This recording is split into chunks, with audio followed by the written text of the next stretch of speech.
Assalamualaikum dan salam sejahtera. Saya Yoyo Ain Laina Baharudin dalam Dunia 11 pagi. Amerika Syarikat mengenakan sekatan ke atas 3 pegawai Korea Utara sebagai tindak balas terhadap ujian peluru berpandu yang dilancarkan Pyongyang. 3 pegawai berkenaan ialah pengerusi Parti Pekerja Korea WPK, John Il-ho, serta 2 ahli jawatankuasa pusat WPK, Eugene dan Kim Soo-gil. Mereka didapati terlibat secara langsung dalam program pembangunan senjata pemusnah dan ujian peluru berpandu balistik antara-benua ICBM. Demikian menurut Setiausaha Negara Amerika Antony Blinken. Kata Blinken, Jabatan Perbendaharaan juga tidak akan teragak-agak menyekat sesiapa sahaja yang melakukan transaksi dengan ketiga-tiga pegawai berkenaan. Selain Washington, Korea Selatan, Jepun dan Kesatuan Eropah turut mengenakan tindakan sama. China dijangka mengumumkan kelonggaran protokol kuarantin bagi COVID-19 dalam tempoh beberapa hari lagi. Ini termasuk pengurangan ujian saringan secara besar-besaran. Langkah itu turut melibatkan kebenaran untuk pesakit positif dan kontak rapat diasingkan di rumah. Sementara itu, seorang pegawai tertinggi kerajaan mendedahkan keupayaan virus COVID-19 untuk menyebabkan penyakit kini semakin lemah. Terdahulu, media melaporkan penduduk di Guangzhou bertempur dengan polis apabila melakukan protes terhadap langkah kawalan COVID-19 selepas sekatan di kawasan itu dilanjutkan. Kira-kira $268 bilion kerugian diinsuranskan direkodkan dalam bencana alam pada tahun ini.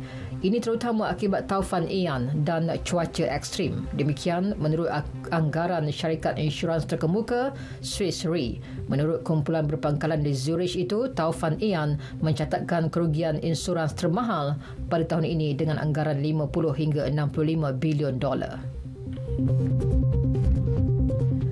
Jumlah mangsa maut dalam tanah runtuh di Pulau Ischia di Itali meningkat kepada 11 orang. Ini selepas pasukan penyelamat berjaya mengeluarkan 2 lagi mayat lelaki dan seorang wanita dalam lumpur dan serpihan.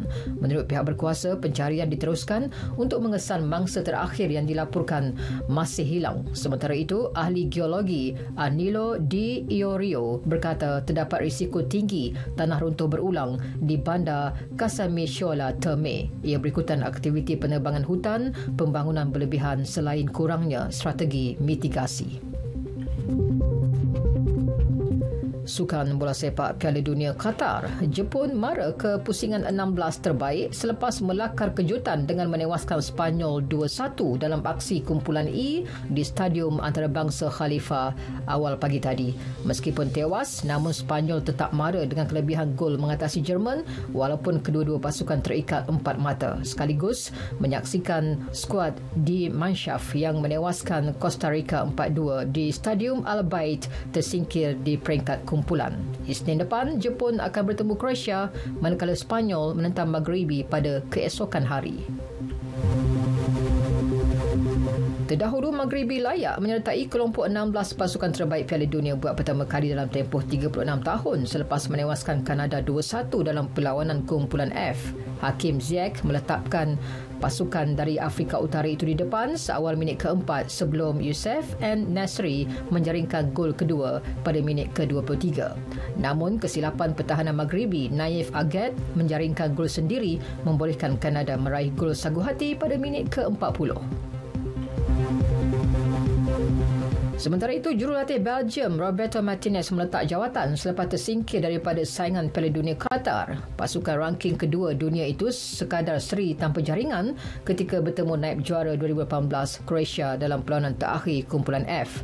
Martinez merupakan watak penting ketika membantu Belgium meraih tempat ketiga edisi Piala Dunia 2018 di Rusia serta ke peringkat suku akhir Euro 2020. Namun, pasukan itu gagal menyerlah di Qatar, malah hanya menjaringkan 1 gol dalam 3 perlawanan.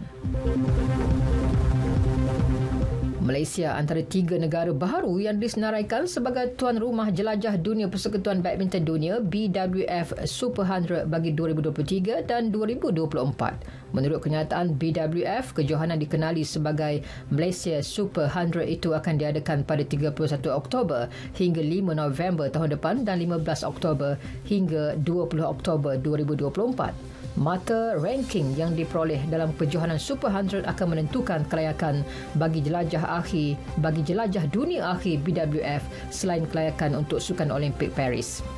Sekian berita yang disunting oleh Muhammad Kari Khalid dari Pusat Berita RTM. Assalamualaikum dan salam sejahtera.